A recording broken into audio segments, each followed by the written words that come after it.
Hello everyone, welcome back to another ranking video. This video is going to be a little different as I did with my Frank Zappa ranking.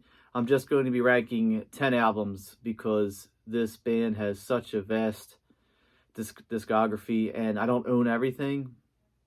Even though it's one of my favorite bands, I'm getting there. I probably will own everything, but there's just some stuff that's hard to rank.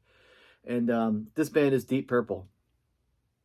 Obviously, Deep Purple, one of the greatest hard rock bands of all time, one of the biggest influential bands of all time, started in the late 60s and are still continuing to this day. So, like I said, because they have so many albums out, I'm going to be ranking my 10 favorite studio albums. And again, this is just my opinion. And in coming number 10 for me, Deep Purple, the self-titled album released in 1969.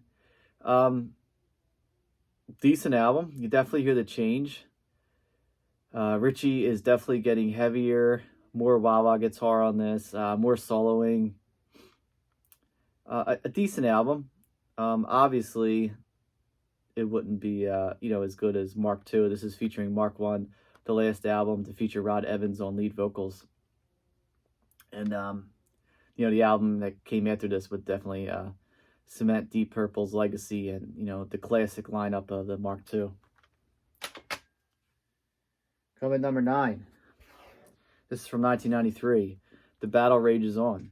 Again, it's like this is the I believe the second reunion of the Mark II lineup, featuring Roger Glover on bass, obviously Richie Blackmore on guitar, Ian Gillan on vocals, John Lord on organ and piano, and Ian Pace on drums.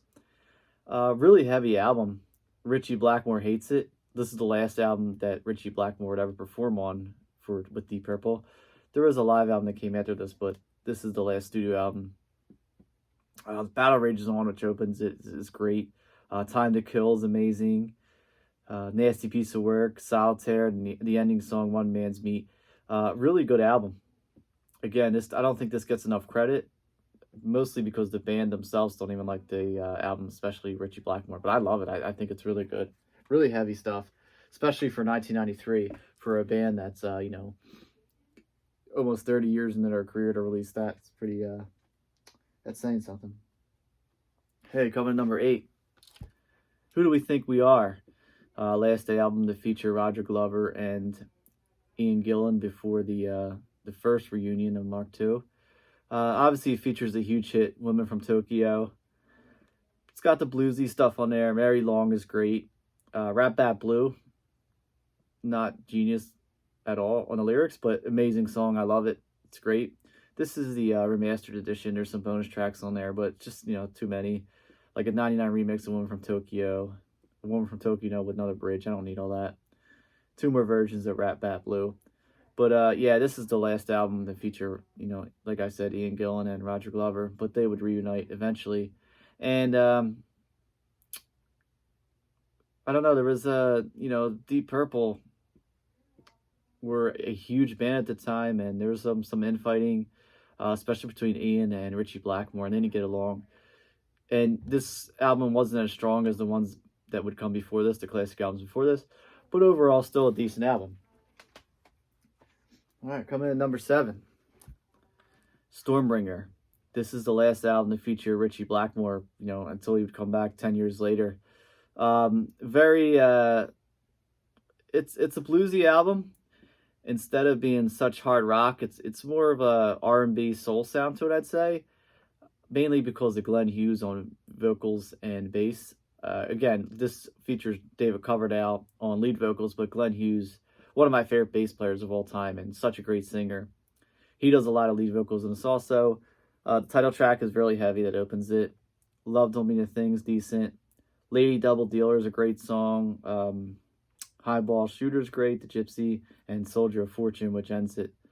And again, Richie Blackmore didn't like the direction this band was going when he made this album, so he would leave and form Rainbow, and obviously Rainbow was amazing. But if you think about it, Richie Blackmore went from such great singers like Rod Evans to Ian Gillan, which is amazing, David Coverdale, amazing, and then he would go and get Ronnie James Dio for Rainbow. Just amazing singers the guy played with, I don't want to say played for. Coming at number, excuse me, I'm at number 6. Perfect Strangers from 1984. This is the reunion of the Mark II lineup. First album to feature Ian Gillan and Roger Glover since Who Do We Think We Are in, was that 1973? And first album to feature Ritchie Blackmore in 10 years since Stormbringer. Great album, really heavy, and Deep Purple to come back in the 80s like this amongst the hair metal scene, the thrash metal scene, all these bands that they influenced, and to hold their own and be heavier than some of them bands is amazing. Opens up with this 7-minute Knocking at Your Back Door. Such a great song. But my favorite track, and one of my favorite songs of all time, is the title track, Perfect Strangers. So good. These guys were back on the radio. They were on MTV at the time. Amazing album. And this remastered edition features this bonus track, which is 10-minute, called Son of Alaric, which is just incredible. I mean, 9 tracks plus the 10th bonus track is just a great album. Nobody's Home, Mean Streak, A Gypsy's Kiss, Wasted Sunsets, Hungry Days. Really good stuff. Okay, coming to number 5. From 1975, Come Taste the Band. Again, this would feature Glenn Hughes and David Coverdale on lead vocals. Replacing Ritchie Blackmore, though, is Tommy Bolin. Great guitarist, amazing guitarist. I wouldn't put him up to Ritchie Blackmore standards, but he was still almost flawless. His riffs are great. His soloing is insane. And obviously I like this better than Stormbringer. Great stuff on here. Coming Home, Lady Luck, Getting Tighter, Dealer, I Need Love, Drifter, Love Child. Great song. I think it was released as a single off here along with Lady Luck. This Time Around into the instrumental, and then You Keep Me On Moving to end it. Great album. Unfortunately, David Coverdale would leave after this, and as would Glenn Hughes. And again, it's got Glenn Hughes' soulful vocals on this, which blends with Coverdale so good. And unfortunately, Tommy Bolin had a huge drug problem, even when he was touring this album. And he unfortunately passed away of a drug overdose not long after. Okay, coming number 4. From 1970, Deep Purple and Rock. Features one of my favorite Deep Purple songs, Child in Time. This is a really good album. It still has that, early 60s psychedelic, more ballady stuff into it, but it's also really heavy. Like I said, Child in Time is foreshadowing of what's to come on the albums after this. First album to feature Ian Gillan on vocals and Roger Glover on bass. Drew a blank there. Speed King that opens up is amazing with Stick in their live set for years. Bloodsucker's a decent song, but Child in Time is definitely, the highlight of this. Fly the Rack, Into the Fire, Living Wreck, Hard Loving Man. And the single version of Black Knight is featured in this remaster. This is the anniversary edition. I believe this was a 20th anniversary. Or 25th anniversary. 25th anniversary. And I just love that cover art. I mean, the blue, the font of Deep Purple, the play on Mount Rushmore. Great album. Coming in number 3 for me. Fireball. This is the 25th anniversary edition of that. There's the actual cover. Kind of a cool cover. I think they could have got the guys' faces out of it, though. It would have been much better. Really good album. Really good. Much heavier than in rock, in my opinion. Features the title track, No, No, No. Great vocal from Ian Gillan. Demon's Eye, Anyone's Daughter. Love that song. Very bluesy. The Mule. Fools, and ends with No One Came. And this actually features, we've got here 9 bonus tracks on here on this 25th anniversary edition. Great album from Deep Purple. Released in 1971. Definitely held its own at the time, ushering this new genre, which would be called heavy metal, along with Black Sabbath and even bands like Uriah Heep and Led Zeppelin. Yeah, see, I prefer this. Obviously, I prefer that cover, but I have this sleeve, and I just like keeping it in the sleeve since this is the anniversary edition. I used to have the regular CD until I bought the remastered edition, which obviously sounds much better. All right, now we're down to the top 2. Coming number 2, Deep Purple Burn. Amazing album. First album to feature David Coverdale on vocals, Glenn Hughes on backing vocals and bass. One of the heaviest albums of all time. And when you lose a guy like Ian Gillan and such a great bass player and writer like Roger Glover, kind of hard to continue on, but Deep Purple did it. They made one of their, one of the greatest albums of their career. The title track, Burn, Might Just Take Your Life, Lay Down, Stay Down, Sail Away, You Fool No One, What's Going On Here, Mistreated. So good. Mistreated, such a good song. Might Just Take Your Life. I mean, Glenn's vocals in here are amazing. He's such a good singer and such a good bass player. Yeah, I mean, this was definitely a return to form after Who Do We Think We Are. Just such good stuff. And I believe it was released in 75. For some reason, I'm drawing a blank. 74, 75.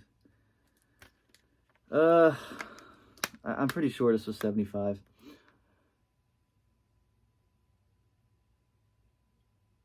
I'm sorry, this was 74. Who Do We Think We Are 73. This was 74. Yeah. Sound like an idiot. Again, this is the 30th anniversary remastered edition, featuring 5 extra tracks on here. Great songs. A lot of artists that we love from the 80s and 90s cite this as one of their favorite albums of all time. I know Slash himself says this is one of the greatest albums of all time, one of the greatest hard rock albums that crosses over into metal. And coming at number 1 is probably no surprise, Machine Head. Not only is it Deep Purple's greatest album, it's one of the greatest albums of all time.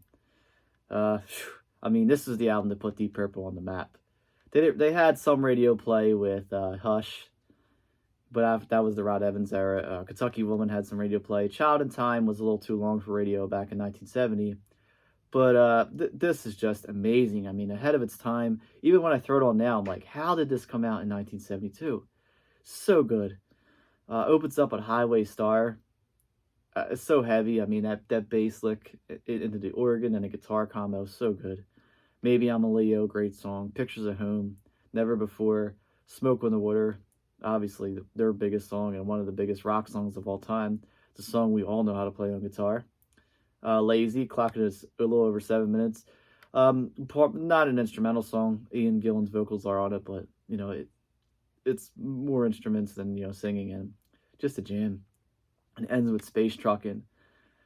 Another huge hit for Deep Purple. I mean, just so heavy, so good. I mean, this was like heavier and faster than even some of the stuff Sabbath was doing. Yeah, man, I just think Deep Purple don't get enough credit. Like, when I say heavy metal, who's the origins? I say Black Sabbath, Deep Purple, but Deep Purple was out first. I mean, obviously, Black Sabbath perfected it, but Machine Head, such a great album. One of my favorite albums of all time. I mean, definitely in my top 5 Desert Island albums. I love this. And again, this just features the 7 tracks. It's not the bonus edition. You need to hear the 7 tracks. Just all I need. It's great. All 7 tracks are amazing songs. Smoke on the Water is probably the song I like least off of here, which is saying something. Only because it's played so much. I've heard it so many times. And the other track, which was added on some of the remasters, is When a Blind Man Cries. And they kind of put it at the number 8 on here. But I don't feel like it belongs on this album, even though it was recorded during that time. I just feel like it's a little too slow. And these 7 songs that pack in here are just amazing. Such an amazing album. Can't say enough about this. All right, real quick, let's go over the top 10 Deep Purple albums. Number 1, Machine Head. Number 2, Burn. Number 3, Fireball. Sorry, there's some glare today. Usually don't get that much glare. Number 4, In Rock.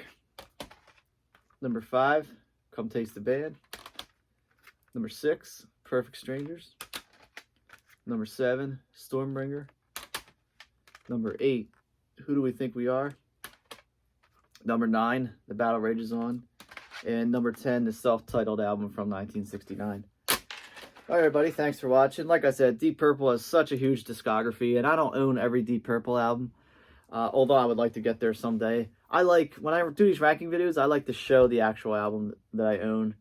And, you know, I like to own it, and I'd like to hear it enough times to be able to rank it. So that's why I decided to only pick 10. And there's some other artists that have such a vast catalog, but I don't own all their albums, so I'm just going to be doing a top 10. And probably another one to come this week, maybe 2 this week, the ranking. But, you know, trying to make these videos more frequently. I'm trying to get more out there.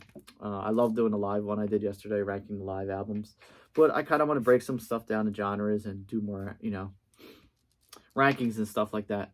But anyway, everyone, thanks for watching. I appreciate it. If you like this video, please subscribe, like the video. And of course, like always, in your comments, leave your ranking. Again, this is my opinion, not saying it's right or wrong, just how I feel. And I'd like to see, you know, how other people feel. You know, add some albums I didn't include here. Put them in your ranking. Let me know how you feel about them. As always, I appreciate you watching, and head over to Instagram if you'd like. Check out some of my collection. It's at Gary Elysiums. And everybody stay safe.